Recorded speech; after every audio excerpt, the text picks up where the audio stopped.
Crime and violence is unfortunately something that isn't new, but what deeply scares me is the rates of young people who are being affected and influenced by this. We're unfortunately losing kids at an alarming rate, and all of us have to ask the question of how did we get here? Is it the glorification of violence online? Is it a crisis of masculinity? Or is it just generally something deeper than this? What really inspired me to create this video was after watching Adolescence on Netflix. This show tapped into so many themes such as youth violence and masculinity, and I'm going to talk about this show throughout the entirety of this video, but I'm not going to say any spoilers. In the first episode of Adolescence, we see a young 13-year-old boy by the name of Jamie who is being arrested on charges of murdering one of his classmates by the name of Katie. And what we see after this first episode is Jamie's family navigating everything that is happening right now, how his school is coping with not only the loss of Kate, but also just trying to figure out how did her passing actually come to fruition. And as well as this, we also learn about Jamie and the people that he kept around him and the type of affluential people who are in his life as well. And the only critique that I have about this show is that I wish they delved a little bit more into the why factor. Why is it there are some young people who think that it's okay or justifiable to be walking around with knives? This show did a good job at telling us about what happened, but I just wanted to know fully how did they get here is what I'm trying to say. Maybe I just need to rewatch the series again. Maybe I missed a few things out in the episodes, but I guess just because I'm just a huge plot lover, I just kind of wish I would have seen more plot of Jamie and his friends and the interactions and the conversations that they had in comparison to them just telling us lots of information. And that's why I'm here right now creating this video. I want to delve deep into the why and how factors into why youth violence is unfortunately so high in the UK. The first factor that I'm going to talk about is media. Lots of people right now believe that media has given violence a safe space and glorified it through social media platforms. When I talk about media, I'm going to break it down into two sections right now. Content media, that is music and music videos, as well as social media, social media platforms like Instagram, TikTok, etc. The first form of media that I'm going to talk about is music. I want to tap into a conversation that has been taking place since rap music, I believe, has originated. Does rap music promote or glorify violence? One subgenre of hip-hop music is drill music, and drill music has been given so much backlash for promoting and glorifying violence. Drill music is a style of rap music that originated in Chicago in the early 2010s, and even though it originated in Chicago, it is very huge and mainstream in the UK scene right now. And as you can hear by the drill music playing in the background right now, drill music has got such a dark and menacing and aggressive tone to it, and lots of the lyrics can be very, very explicit and very, very Within this discussion and within this section, I can see how there are so many different perspectives about this topic of matter. When people think of rap music, lots of people automatically associate it with the negative connotations of rap music. But within the UK scene, I think it is just wrong to regard every single piece of rap music as controversial or damaging. One of my favourite rappers in general, and just one of the best rappers to ever come from the UK scene, is Dave. And one of the things that I love about Dave and his music is that every single time that he drops an album or a single, we're online dissecting things literally sentence by sentence by sentence. When I was about 14 or 15, his album Psychodrama was released. And when I tell you I ran that album to the ground, I ran the album to the ground. You guys can't see it, but I've got my laptop right here. I'm looking at the Psychodrama track list and I'm seeing songs like Psycho, Streatham, Black, Purple Heart, Screwface Capital, Environment, Leslie. These are songs that they aren't just mainstream songs that you'd hear on the radio all the time. These are songs that require so much thought and attention, and the detail of storytelling is just immense throughout this whole album and just Dave's discography in general. And for me, I just don't listen to rap music that much in general, but one thing that really stuck out for 14-year-old me listening to Dave was how open he was about his vulnerability, how open he was about masculinity, his mental health, his family, his environment where he was raised in. And there's so many rap artists who have used their music and used their platforms to speak about mental health, racism, inequality. So I think it's just so wrong and detrimental just to regard all rap music as bad. But I'm not even going to hold it to you guys. Here's a part of this video where I have to be very honest with you guys and very honest within myself as well. I grew up in an area that is very, very safe. I.e., when I'm walking to school and walking back from school, I never had any paranoia or genuine fear that I was going to encounter something that was just so dangerous and so explicit. And I know that's not the case for every single person watching this or just people in the UK scene in general. A significant component of rap music is storytelling. And sometimes if you actually sit down and listen to so many things that lots of rappers are talking about, even though for my ears, it can sound so violent and so degenerate, why would they ever release something like this? For them, it can be a case of therapy. It can be a case of just talking about things that happened to them when they were younger or problems that they're facing day in, day out. One song that really stands out for me in Dave's album Psychodrama is the song titled Streatham. And Streatham, if you don't know where that is an area within London, and that's where Dave grew up. Within this song in general, within this album in general, Dave speaks a lot about Streatham, and he speaks a lot about some of the things that he had to go through at such a young age and some of the things that he had to see at such a young age. And like where you were born and like where your environment was growing up, that is beyond your control because, hey, that's what you were just born into. But just hold that in the back of your minds because I'm going to come back to that point. But now I'm going to talk about social media because lots of people feel like social media has given a platform for violence to just be comfortable there. It's going to sound so crazy to say out loud, but I remember in I'm going to say it's like 2015 to 2017, I remember online vividly seeing that there was kind of like this hood aesthetic where kind of people were like glamorizing the hood. People were like, oh, I need me like a hood nigga. That's crazy to say out loud. I need me like a hood guy. I need someone from the hood. Like, there's just so much more like love and affection, like that hood love kind of thing. And I just personally think like that's just so disrespectful and so insensitive to people who are actually growing up in the hood, people who are actually growing up in rough areas. Because how are you in a safe environment? How are you in a safer place and you're glamorizing or fantasizing about living in it or having a love or bond with someone who's in a position of violence? I've spoken with people who've grown up in rough areas and they'll be the first people to tell you that it's not fun, it's not glamorous, it's not an aesthetic at all. And I feel like one of the biggest pioneers for people who are like glamorizing violence are actually people who aren't in positions where they're living in violence. Hear me out. There's a reason why I want to talk about music first and then talk about social media, because historically speaking, music has always contributed so much to cultural shifts. People in general, but especially when you're younger, especially when you're in school, if there's like a viral moment or like a viral trend, you want to capitalize off of that and replicate that because everyone wants to fit in and yeah, everyone wants to fit in when they're in school, point blank.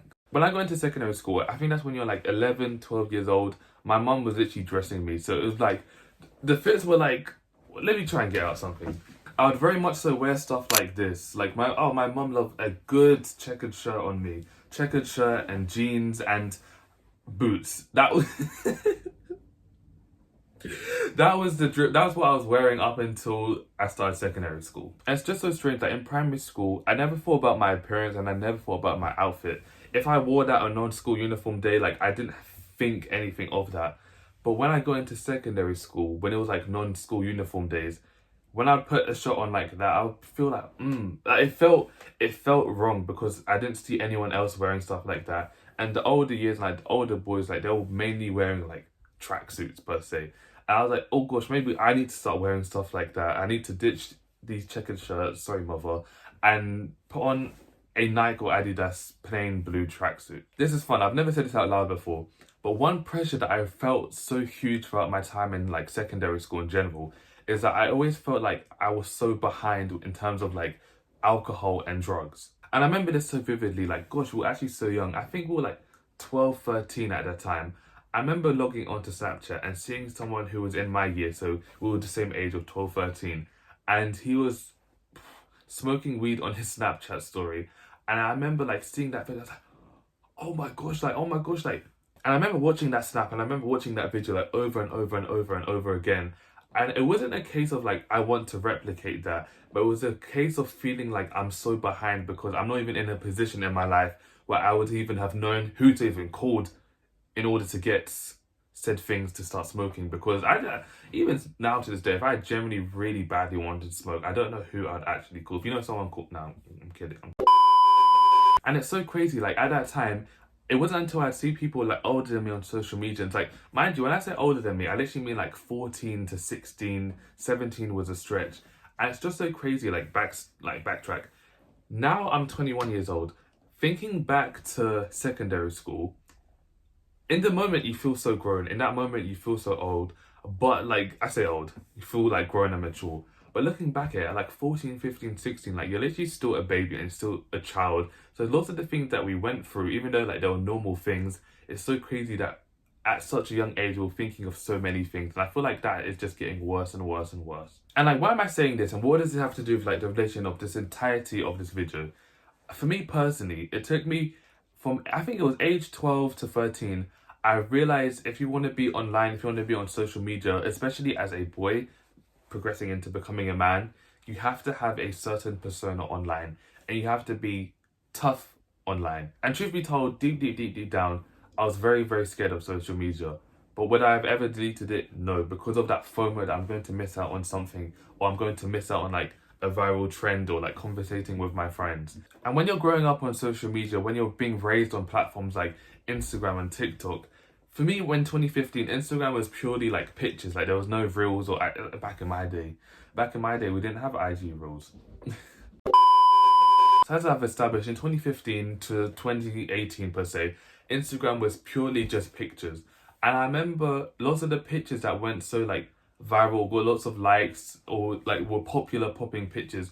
Maybe there was like alcohol in the background, or like there was like sexual illustration to it. And I even remember there was someone who I knew, I haven't spoken to him in ages. I remember there was one time that he was posing with a knife and a balaclava on.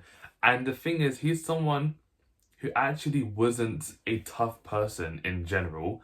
And I remember seeing that picture and it got so many likes, and I vividly remember that, like just looking at that picture and seeing so many likes and seeing so many comments of people commenting like, you know, the love heart eyes emojis, and nothing, it was just kind of like we all just saw it but no one did anything about it picture. And for me, as someone who knew that kid, I knew he wasn't a scary, terrifying person.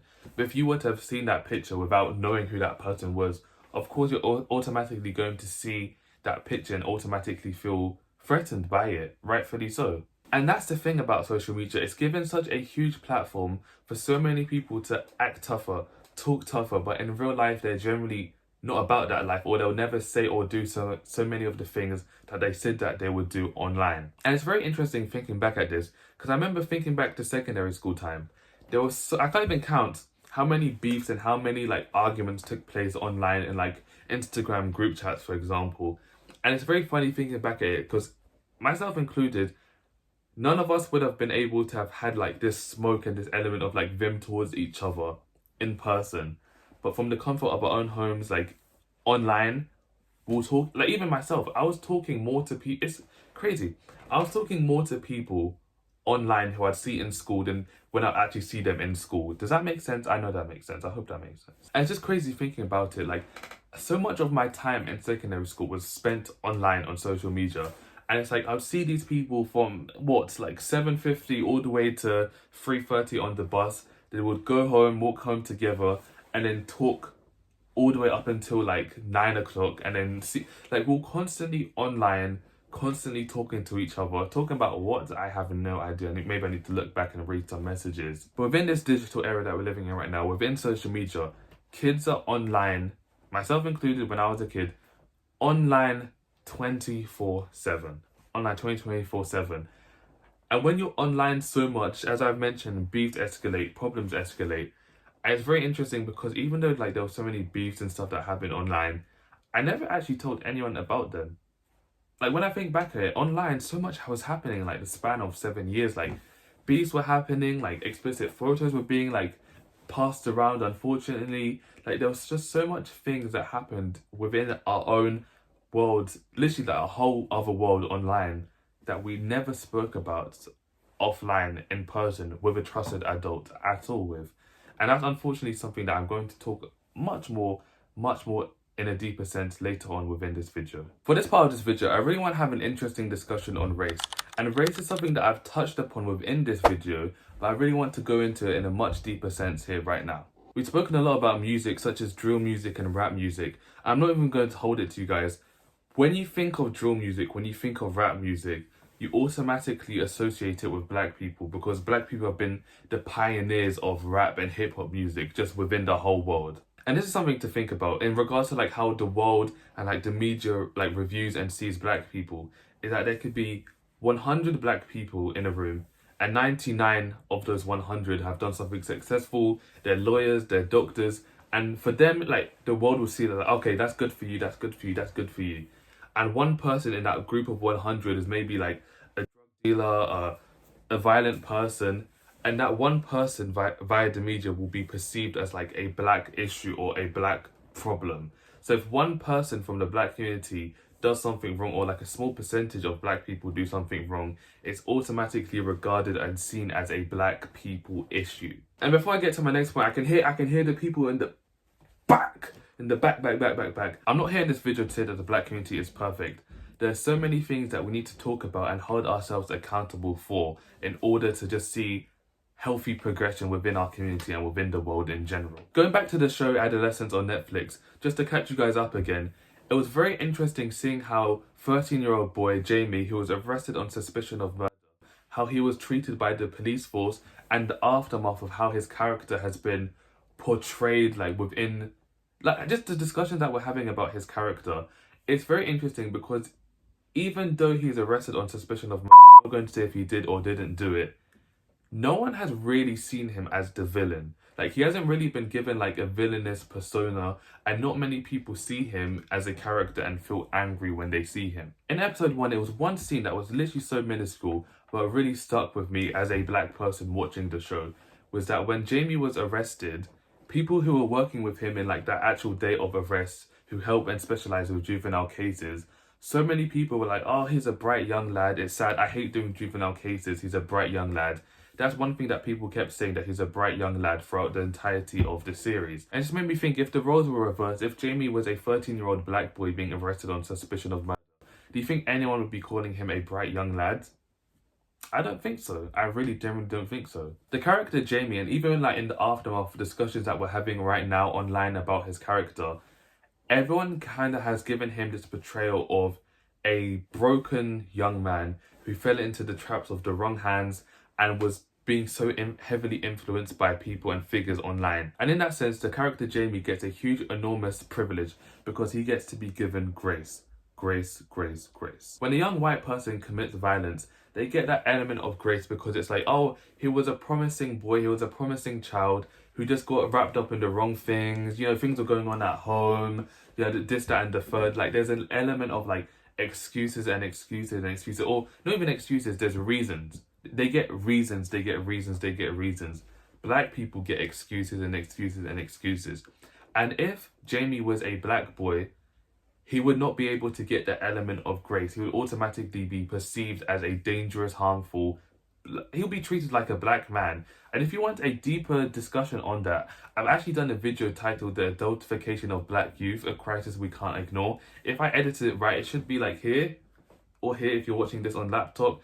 But I think that's a great video. If you're enjoying this racial discussion right now, click that video because we talk about this in a much more deeper sense. To further prove this point, I want to talk about this in the outer lens within the media landscape as well. And the first series that I really want to talk to you guys about is The Gentleman on Netflix. And I actually did watch this show on Netflix, and I actually really did enjoy the show.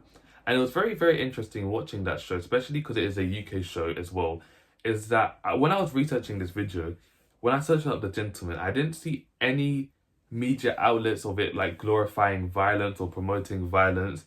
And I believe that the biggest reason why that is the case, even though there were murder people, even though there was so much killing, even though there was literally, the whole entire show was literally about drugs and weed, because it was portrayed by white people and a white cast, they didn't get any sort of backlash. Whereas when a movie like Blue Story was released in cinemas, the difference that Blue Story and The Gentleman got, even though they're both shows in the UK, and if you've never heard of Blue Story before, Blue Story basically is a film in the quickest way possible, which focuses so much on like violence, youth violence, and post-Cold Wars within London, specifically within London. Even though both shows were very violent and very real in their portrayal, the difference was night and day on how the UK media perceived them both. And there's a reason why I wanted to have that racial discussion in regards to this whole video. When people hear of knife crime, when people hear of youth violence, they immediately, I say not everyone, but especially so many people in the UK media space, they automatically associate it to black people. Whereas on white media, Even though like there are shows like The Gentleman, there are shows like You on Netflix, which is so gory and it's so violent. No one ever says, oh, this show is promoting violence, or this show is promoting this. It is seen as entertainment. It is seen as just something to watch. But black media never gets that same amount of privilege. As a black man, I can openly and honestly say that I navigate and see so many things just so differently in comparison to my peers and my friends who aren't black. And like growing up in like my teenage years, I didn't really feel like I had a space where I could properly vent out my anger without being seen as like an angry, like bitter black man. And let me tell you this, navigating masculinity is not an easy task at all. And especially on the show like Adolescence, masculinity is such a focal point into discussions of youth violence and corruption. I feel like since this new decade began, since 2020, we've had so many discussions online on like toxic masculinity, and lots of people have been like reshaping and rediscussing what does it mean to be a man in the 21st century, what does it mean to be a man in 2025, with so many people arguing that toxic masculinity and hypermasculinity is what is being the demise of young boys in general right now today. And a show like Adolescence taps into this ongoing discussion. I'm very excited to be having the discussion right here on this channel right now. So stay tuned for this section. To get started with this section, I wanted to ask you guys this question. What does it mean to be a man? And the reason why I'm asking you guys this question is because I personally have been thinking about this for such a long time, and I actually still can't come up with a clear, definitive answer. But one answer that really sticks with me is thinking about how I would have perceived manhood at the age of 13, 14, about to enter my pubescent stage. When I think of like my last couple years of primary school and like entering secondary school, I was so excited to enter my pubescent stage because I was like, I'm going to get a beard. I think from like the ages of like 9 to 12, I was so excited to leave my boy body behind. I was excited to enter like the whole physicality of becoming a man. Like I was ready to get muscles, facial hair, deep voice. Like I was so excited of like that whole physicality of becoming a man. And only one of those things happened. My voice changed. That's literally all that happened. I like it for you, that's what I like, that's what I like. The beard and the muscles, hey, we'll get there one day. I've got a little... I've got a little something, so we'll get there one day. In the moment, I felt like a late bloomer, but looking back at it, I wasn't late at all. I fully felt like I entered my first wave of puberty when I was 14 years old. That's like, that summer from year 9 to year 10, I left one way, I came back another. I was a little bit taller, my voice was deeper. I started seeing like bodily changes on me. And for me personally, I was just so excited for like the physical changes that puberty was about to do for me. But one thing that I was generally not in the slightest ready for was how much puberty was going to affect my emotional landscape as well. Hey, I've got stories, I've got too many stories. And there's a reason why I said all of this to you guys. Growing up, and especially in my early teenage years, the only thing that I thought about masculinity was like the physicality of it. Big muscles, deep voice, hair. We'll get there one day, as I've said. And like that's literally all I thought of masculinity. I did not think of the emotional landscape and how layered masculinity actually is within itself. Masculinity is defined as qualities or attributes regarded as characteristics of men or boys. And there are two different types of masculinity: healthy masculinity and toxic masculinity. I know that you've definitely heard of the term toxic masculinity because it's been such a focal point of discussion within like this latest decade. And here's where things can get a little bit complicated, because what is seen as toxic and what can be seen as healthy looks different for so many different people. So let's break this down a little bit. I believe everyone has heard of the terms toxic and healthy masculinity, but let's look at the subsections of both toxic and healthy. The top 3 subsections of toxic masculinity for me is performative masculinity, fragile masculinity, as well as weak masculinity. Performative masculinity leads on to that idea that you have to prove your manhood, you have to prove your masculinity. And ways that can be shown is through like violence, even through sex as well. Just kind of trying to appear dominant even if you're not actually exude that energy naturally. When I think of fragile masculinity, I automatically think of a man who's got such a huge ego, just very egotistical and just super defensive as well. What comes to mind with fragile masculinity is just someone who's just so difficult and just can't hear anyone else but their own voice. And that's, can't stand that type. And then lastly, the term weak masculinity. Weak masculinity is quite layered in a sense where lots of people have different approaches to the term, The way that I view weak masculinity is like, imagine a 30-year-old man or just a grown man in general who still acts and behaves like a child. The signs of this are like being emotionally immature, avoiding responsibility, or just needing like validation to prove that they're worthy of their masculinity, in a sense, like not feeling secure within themselves. And now on the flip side for healthy masculinity, when I think of healthy masculinity, the biggest trait I think of is just security, feeling secure within yourself, feeling so secure in your manhood that you don't have to prove yourself to anyone. When I think of secure masculinity, one of the biggest traits that I think of is just being a protector, being the kind of man in general that people come to you when they have a problem. Not you're not the one causing problems. People are running to you when they have a problem. And I think with that point, it leads a bit more into like a family landscape where it's like, you're not being controlling, you're not being dominant, you're not being intimidating, you're actually leading with love and protection. Love and protection, that's the main parts. And another huge component on being secure in your masculinity, I would say, is being emotionally in tune and also holding yourselves accountable as well. And honestly, I'm not going to sit up here and act like I'm perfect, I'm not a saint in the slightest. I would say within my pubescent stages, I feel like this is something that's just so common just for everyone in general, but I can only speak for myself. I've also wrestled having all of these internal masculine conflicts inside of me as well, dealing with feeling weak or feeling fragile or have to perform or prove my masculinity as well. I feel like so many men are struggling with this right now, where it's just like there's so many internal conflicts happening inside of us and we actually don't fully know how to enunciate it or say out loud how we're actually feeling. And even though everything that I just said in my last sentence sounded relatively true, there's been so many debates and so many discussions taking place online that we are feminizing men and we're teaching men to be way too emotional and that traditional masculinity is being lost. Which where like so many of these alpha male gurus come in as like the saving grace of masculinity in 2025. And I generally do believe that there are some good male coaches online, and I don't believe that every single person who's online speaking about masculinity in 2025 have malicious intent. And the thing that scares me about these men is actually realizing how much of an influence they have on a whole new generation of young boys. And even on the show Adolescence, I was actually very surprised to have heard that they actually said Andrew Tate's name in full in the series and calling him out as someone who's had such a huge detrimental effect on young boys. So when it comes to this whole discussion of like the manosphere and toxic online male communities, what we are noticing from these things is that they've given a huge platform for toxic masculinity to feel comfortable and feel safe in. And I feel like what's something that's so bad about toxic masculinity is that it sees like men and everything men does is like superior. If a man is angry, there's a justifiable reason. If a man is insecure, it's all a woman's fault.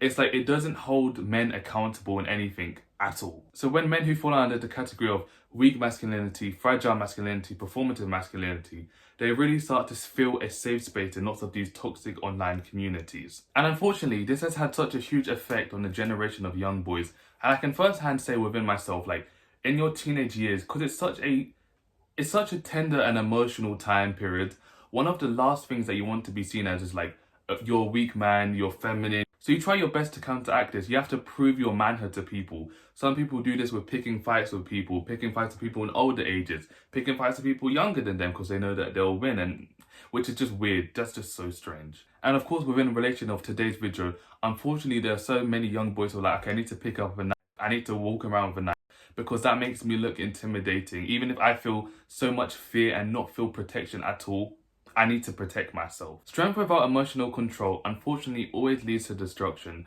and that's such an unfortunate reminder within this next section of this video. This is probably going to be the hardest section to get through because this is unfortunately where everything we've said before becomes real.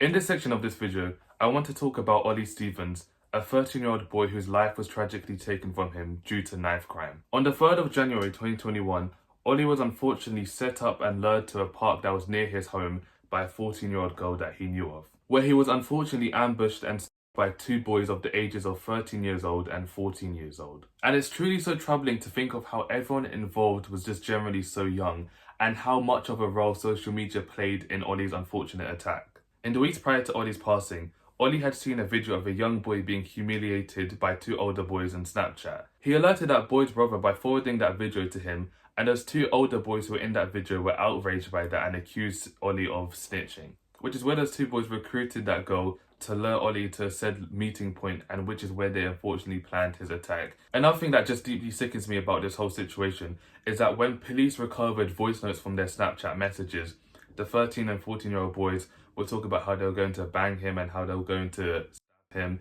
and the 14-year-old girl was reportedly excited that they were going to go and pattern him. Police were also able to find footage of the 13 and 14-year-old boy on their phones, showcasing and showing off their as well. Since Olly's passing, Olly's parents have done a lot to raise awareness on crime and youth violence, as well as social media and its dangerous effects as well. They have also supported so many campaigns focused on prevention and education as well. But this kind of work shouldn't just fall on the responsibility of grieving families.